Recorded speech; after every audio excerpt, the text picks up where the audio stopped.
maybe at best 8 weeks. The Germans, they thought they could win and win ultimate victory if they got it in 4 months. Even though their own planning said they couldn't get it done in 4 months. And so looking back at this was a terrible mistake. It seems foolish. It was folly. But at the time, almost everyone thought the Soviet army would collapse because of the purges. The people don't like Stalin, and so they would rebel. They could not survive. What's that? Yeah, but never get involved in a land war in Asia. That's rule number 1 of life, people. So, here is a map. Oh, did I tell you what Enigma was and Ultra? I didn't tell you Enigma. That was the German code breaking where the British broke. I did not tell you that? Get this down really quick. Enigma. That is the German code breaking machine, and they called the policy to break it down Ultra. The Polish actually made one and snuck it out right before Poland fell and it got to England. And that allowed the British to read not all, but most of the German codes throughout the war, just like World War I. Same thing's going to happen in the Pacific. The Germans had no idea. They thought their code machine Enigma was unbreakable.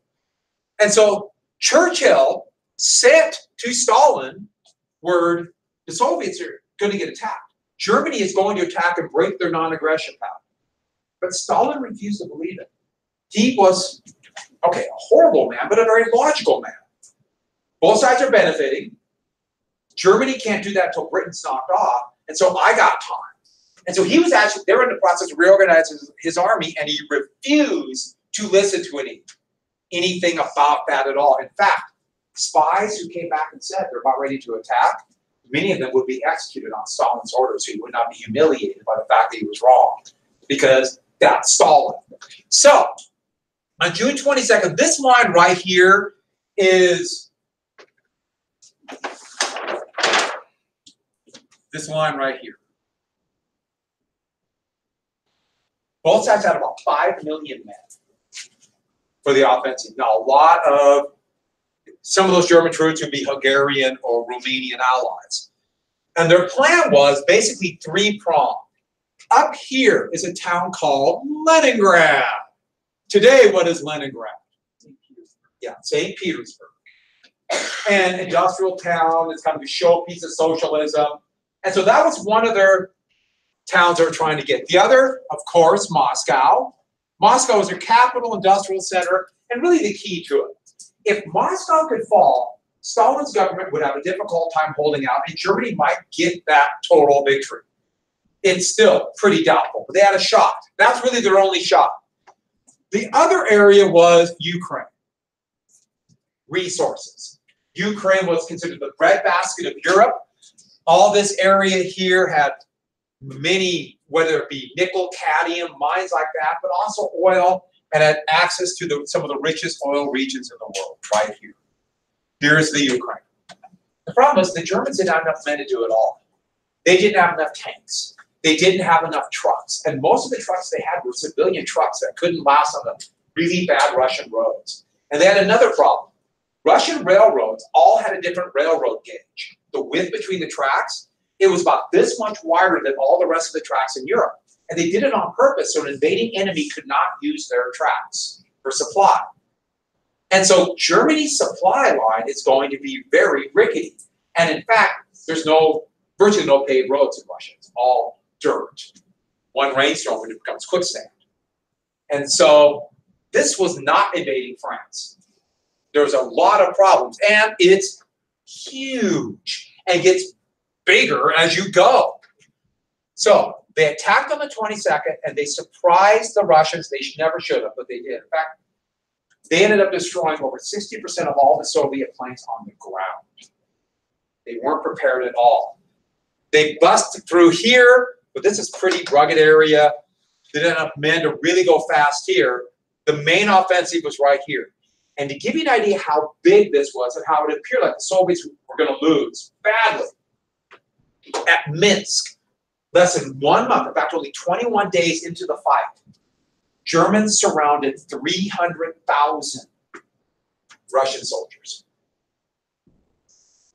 That's twice as big as the entire size of the United States Army at that time. And they were all caught right there.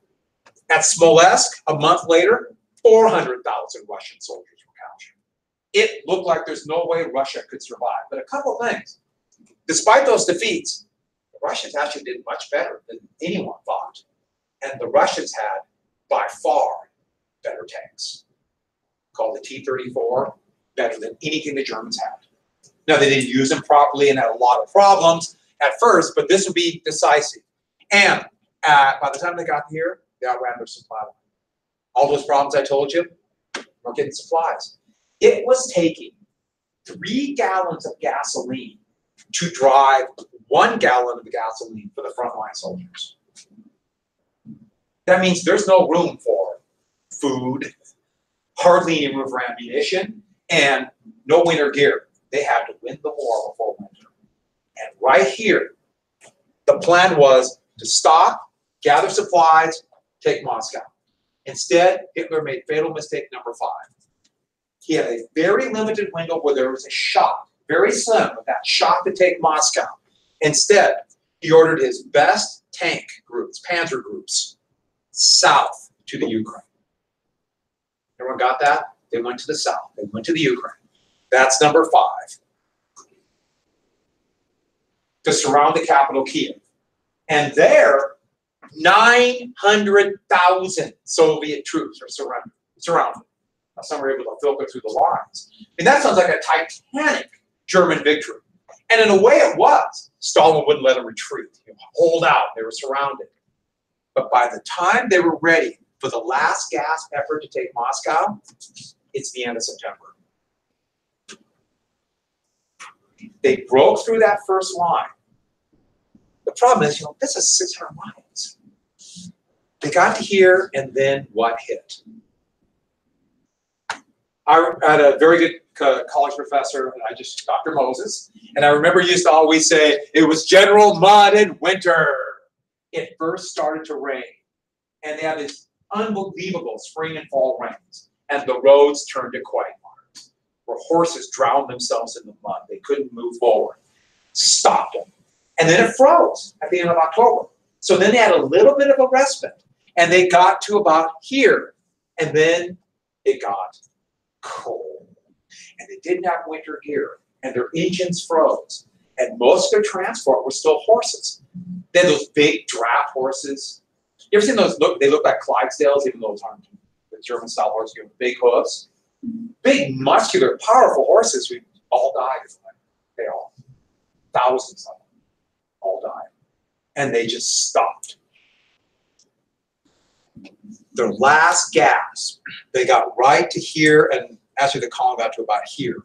They could see the spirals of the Kremlin, the capital. That's as close as the Germans got Moscow home.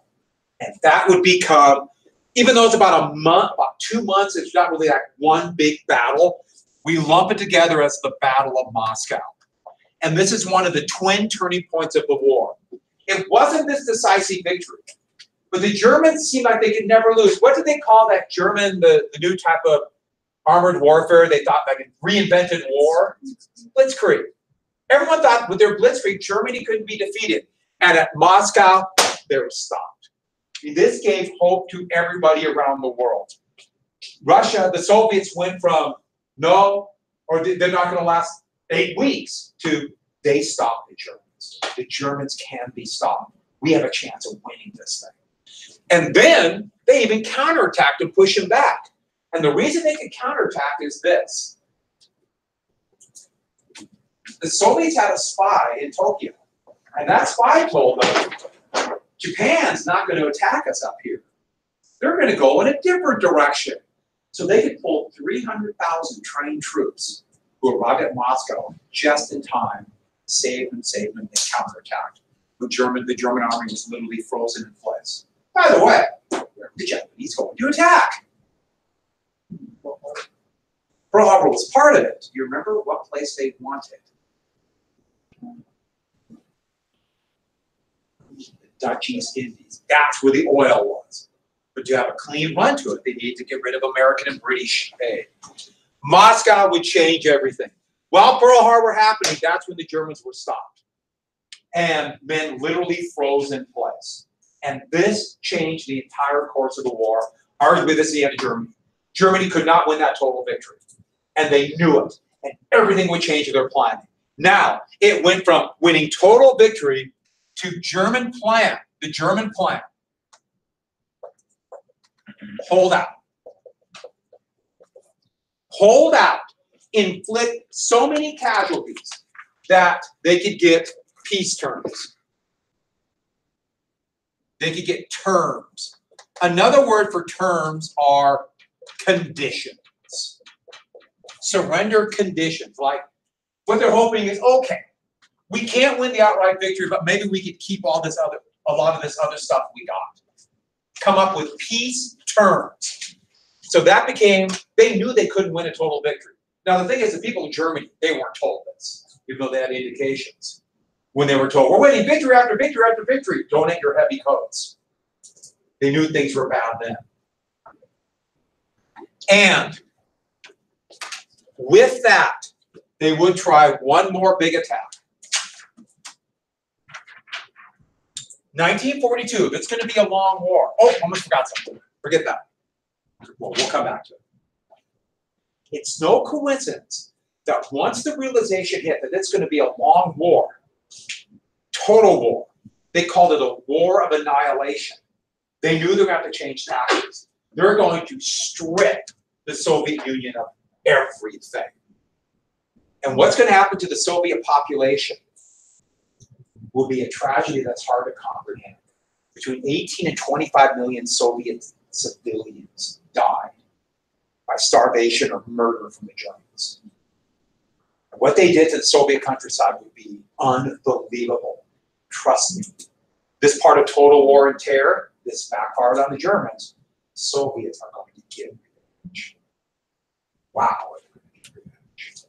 And so they're going to strip it. But there's something else too. All this area had the largest population of Jews in the world. I know I mentioned Einsatzgruppen group with you guys, didn't I? The special detachments of SS.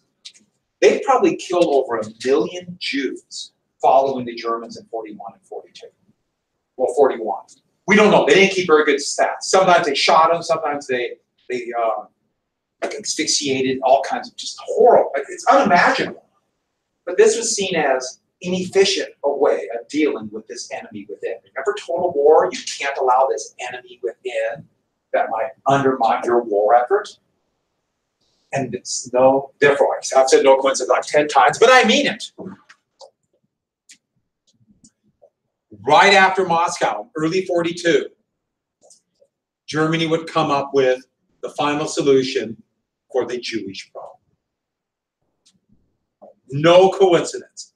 A long war, this enemy within, it's not going to end immediately. We're going to have to change our entire tactics. What did they do? Jews who were not killed by the Einsatzgruppen were basically put into cities, walled off areas of cities, like concentration camps within cities they called ghettos.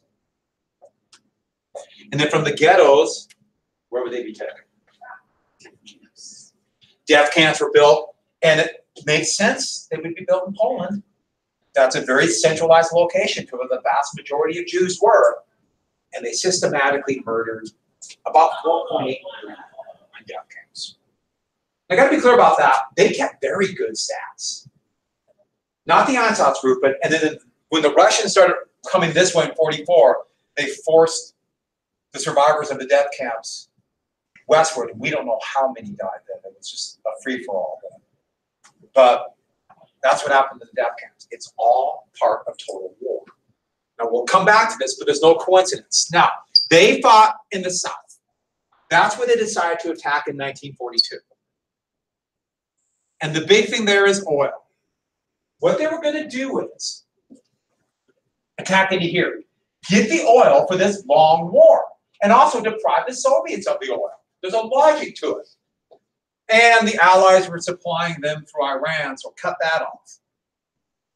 But The German army now, yes, it's still huge, but the Soviet army is getting better. They're not surrounding huge numbers. And there's a city right here on the Volga River that the Germans were originally going to bypass. But then both Stalin and Hitler became obsessed with it because it was named after Stalin. Stalingrad. It was Tsarevin, now it's Volgograd. And the Battle of Stalingrad would be basically a 6-month battle that would go August to almost the beginning of August of 42 to the beginning of February of 43. And Hitler got obsessed with taking this large, there's 1 million people spread for almost 100 miles along the river. And they literally got involved, or literally fought for building the building, got bogged down in this horrible urban fighting. They fought for every basement.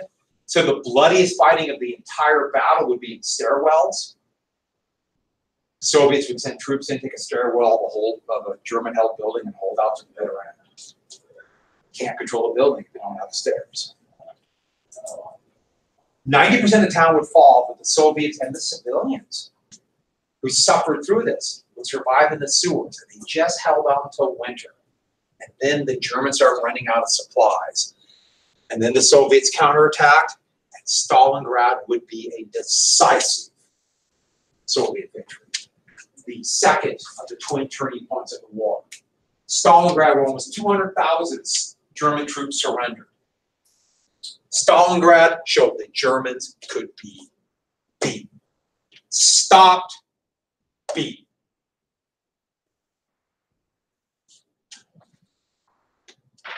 In this war of annihilation, about 40% of the POWs on both sides died in the East. You went to a prison camp, it's a death sentence, whether it be Soviet or German. It's about 99 or 98% of Allied POWs survived German camps. So they totally treated them differently. But for the nearly 200,000, only 10,000 survived. And those German POWs from Stalingrad weren't released until 1953. The Soviets kept them that long. More than anything else, almost like hostages. Stalin died and they finally released them. So, one more battle before we talk about Japan. I'm just going to mention this very quickly. And the battle is in 1943. The Germans tried one more, much more limited offensive at a place called Kursk. But because of magic, Ultra. The Soviets were ready. They absorbed the initial attack, pushed the Germans back, and then routed them. Kursk is the biggest tank battle ever, possibly the biggest battle in history. And it was the victory that broke the back of the German army. Has everyone got that? The Germans never recovered, ever recovered from Kursk. 70% of all the German casualties would be on the Eastern Front. The German army was beaten, and then in a series of titanic offensives, they began to push the Germans back. All the way by 44 to the gates of Warsaw, they swept through the Balkans. It was unbelievable what the Soviets did. On the edge of defeat, losing over 25 million people, they turned around and won the war.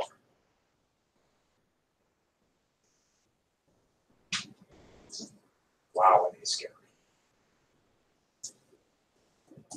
Why are they so powerful? Nobody thought they could beat the Germans, and they did it. Could Americans handle that? What made the Soviets so tough? They lost to Germany in World War I and beat them in World War II. Huh?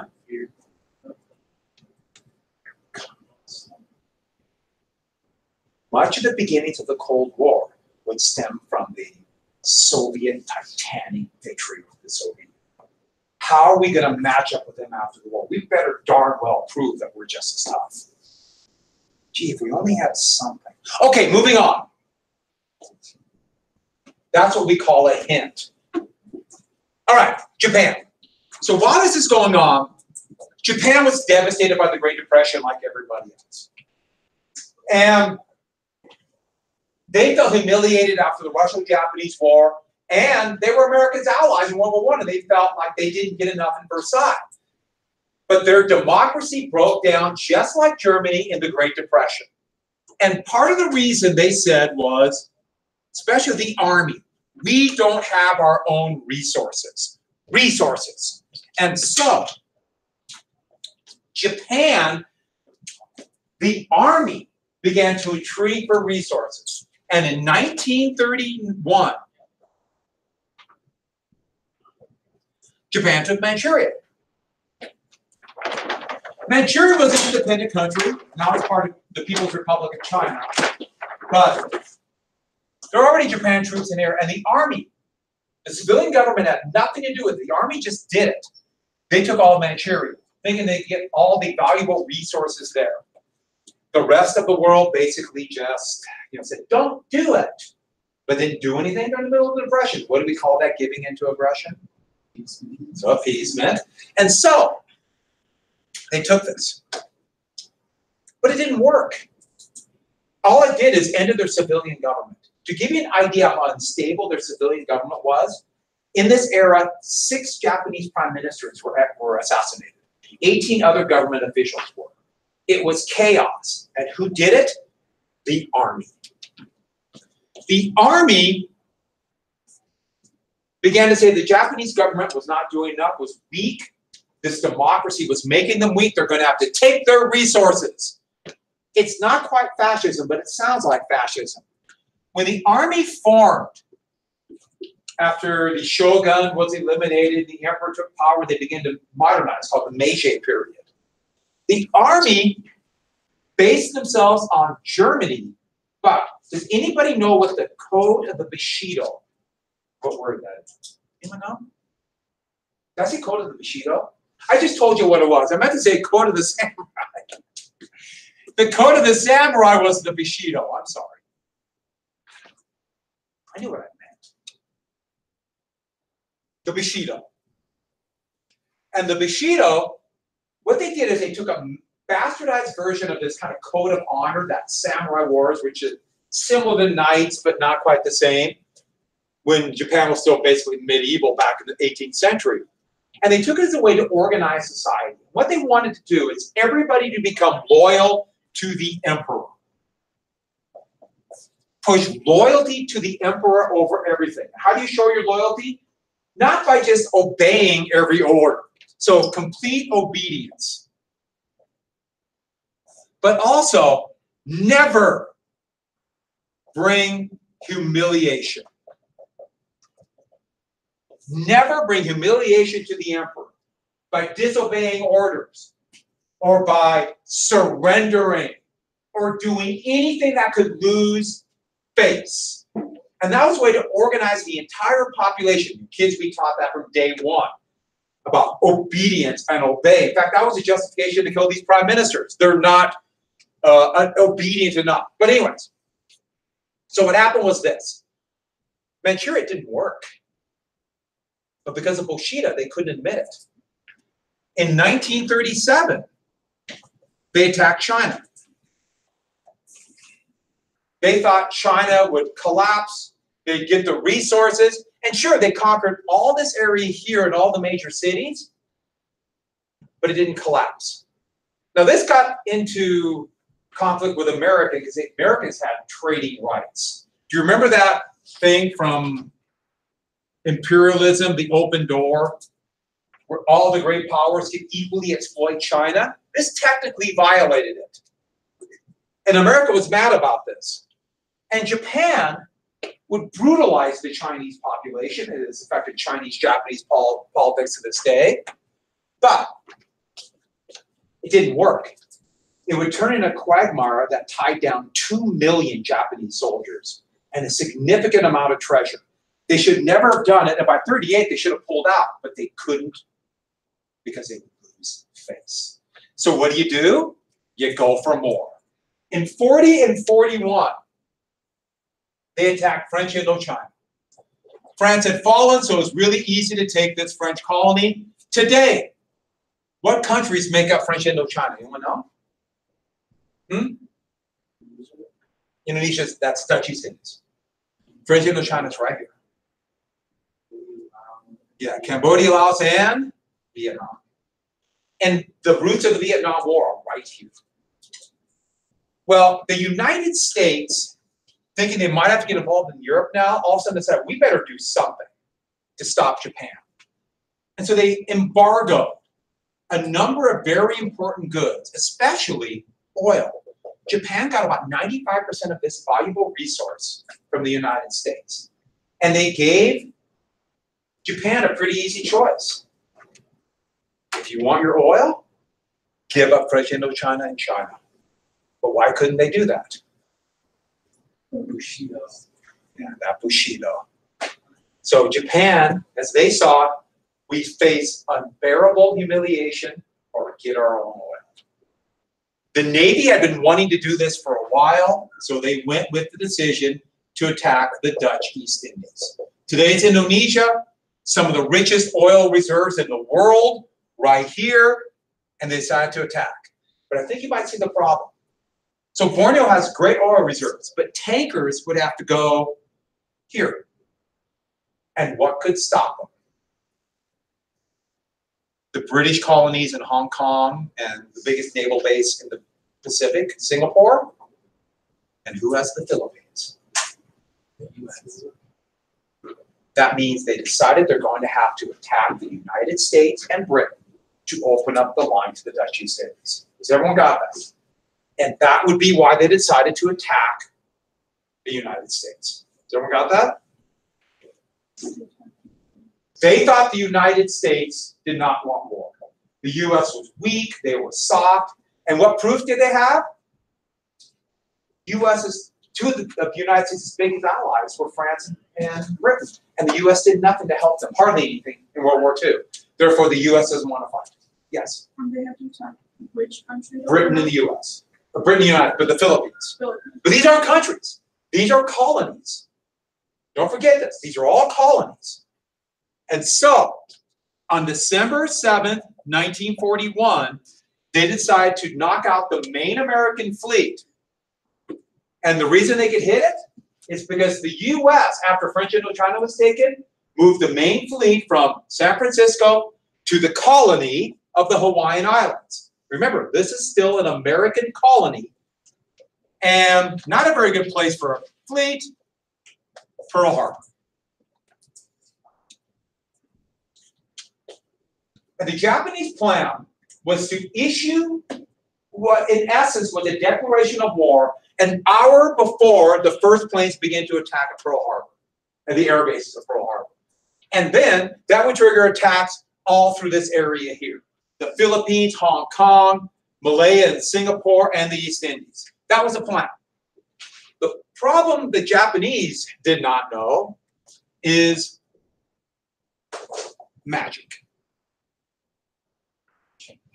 You know what magic was? That's the code name for the United States. They broke the Japanese code machine.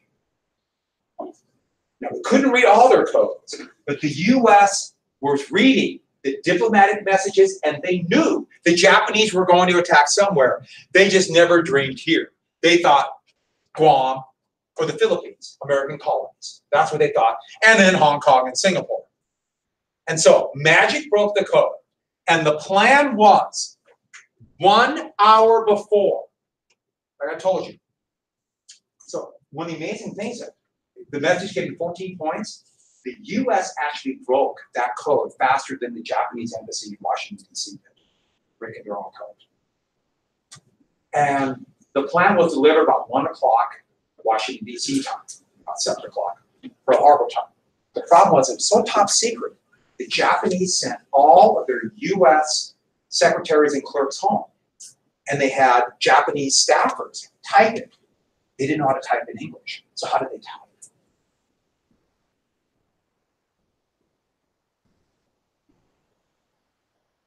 It took them 6 hours to type it. They delivered the message an hour and a half after the attack had already begun. They had no idea. Everyone got that? By delivering that message late, it turned it into a sneak attack and the biggest form of treachery. Of course, the United States would be mad, but now they could be very indignantly angry at this horrible attack. That made it a sneak attack. They attacked on the 7th because it was Sunday. I think you can guess why. Weekend, I thought the Americans would not be as alert, and it took total surprise. Took them by total surprise. They destroyed 90% of American planes on Oahu, that island. There were 9 American battleships. One was a training battleship, but 9 total. They sunk 6 of them. But 3 of those battleships were brought up from the bottom of the harbor and would fight again by the end of 43. 2 of them would be sunk, and they turtled. One, the old one, you know which ones? The Oklahoma. 2,700 Americans died at Pearl Harbor. Half of them died on the Arizona. An armor-piercing shell went through the front, hit a with soft spot in the deck armor, went into the ammunition storage area, about 500,000 pounds of ammo. Blew the ship apart, turtled. Those men died. That is a memorial to the battle now, Pearl Harbor. And it's the memorial is in the middle of the bay. It's right over the ship, which still leaks oil to this day from 1941. And there are over 1,000 bodies. It is from this hollow ground.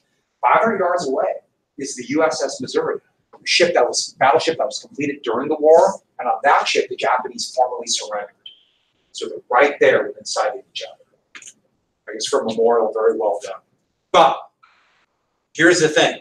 They didn't get 3 big things. They didn't get the oil tank farm. So they have a strategic oil reserve. You need that to fight a war. Do you know what a dry dock is?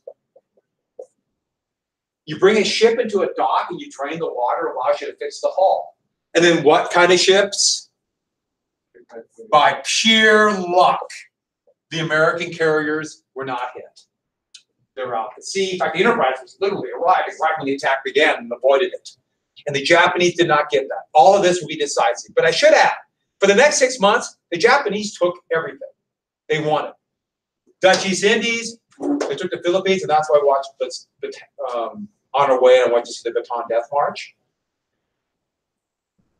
Unbelievable. Singapore fell. They threatened India, part of New Guinea. They took all of this, but the Americans remained in the fight. And 2 quick things I got to tell you. In May of 42, the Japanese decided to threaten or take the rest of New Guinea, cut off Australia. And that's going to lead to the Battle of Coral Sea. The first naval battle in history where the 2 fleets never saw each other. It's all fought with planes. The Japanese had a couple aircraft carriers defending an invasion fleet, but because of magic, the new American commander, Admiral Nimitz rolled the die and sent 2 of America's 4 aircraft carriers to try to stop them in a really confusing battle. The Americans actually lost a little bit more, but the invasion didn't happen. So I guess an American victory. The Japanese lost a light carrier. 2 of their heavy carriers lost a bunch of planes and couldn't fight the next battle. The Americans lost one of their heavy carriers, the Lexington. And the Yorktown was so badly damaged that it would have taken well over a year and a half to repair in peacetime. So badly damaged. So they had to tow it back to Pearl Harbor. The Japanese were already planning another attack. June of 42, the Battle of Midway. Remember I told you how everybody thought one big battle, you win every war? Well, the Japanese thought, okay, we haven't had that big battle. So what they thought is they would invade Midway, which is way out here, the furthest western island of the Hawaiian Islands, 1,000 miles from Oahu. The Americans would rush out. 4 Japanese carriers would ambush them, knock out the American fleet, and the Americans would have to sue for peace. But because of magic, the Americans sent their last 2 carriers out, and the Yorktown, when it arrived just a week and a half before the battle, Nimitz had every man who could hold a wrench waiting. And they put in those dry docks, which weren't destroyed. And thousands of men swarmed on that ship, and in less than 48 hours, they were sailing out to join the rest of the fleet. It was still leaking oil from Coral Sea. There were still almost 1,000 civilian workers who were still working on the Yorktown to get it to fight. They joined the battle. That must have been fun for those guys. But Midway, The Japanese did not expect to see 3 American carriers that fast, and a whole series of miraculously lucky breaks for the United States. Everything just worked right for them. By the end of the battle, all 4 Japanese carriers were sunk. That was the turning point of the war. Has everyone got that? All 4 Japanese carriers were sunk. There is absolutely no way Japan could not win that war. American industrial might will be overwhelming. The United States is going to make 18 more large fleet class carriers, for example. You know how many more the Japanese are going to make? 1.5. They'll take a battleship and basically just throw a bunch of wood on it and make it a deck. Then it was probably sunk. No way they can match them industrially. And what became the Japanese strategy? And you have to get this step down. Just like the Germans. Hold out, inflict so many casualties on the United States, they finally say it's not worth it. How do the Japanese fight on every island? Does that fit in with Bushido? But also kill so many. Make it so horrible, the Americans finally just say, okay, we'll just sue for peace. In fact, by the end of 44, they would use this horrific weapon because they're out of oil to train pilots, so self-bomb, yes, kamikazes. And one more thing, Yalta. Yalta was an agreement in 45, and it's in your packet, you know, the one I'm talking about. And just so we know, Yalta is the last meeting of the big 3. And I was going to tell you a little bit more about it tomorrow, but just so you know. And this is where they decide the post-war world, but in many ways, it would kind of be like the beginning of the Cold War. It'd be the beginning of the Cold War. And the Yalta is this beautiful resort in the Crimea. But the Crimea was completely destroyed when the Germans took it in 41, 42, and then when the Soviets took it back. And Stalin made sure it's there. So Britain and the United States can't deny what happened to the Soviet Union. Okay. Wow, did we cover a lot today? I'm actually kind of impressed with you as people. Everybody, I'm telling you right now, put +5 on your notes. I'm going to give you 5 extra credits on your notes. Extra credit points on your notes. I'll give you 6. Or it won't count for it. But your notes. But you will feel good about yourself. You go tell your friends. Walk up to your best friend out there and get 6, 7.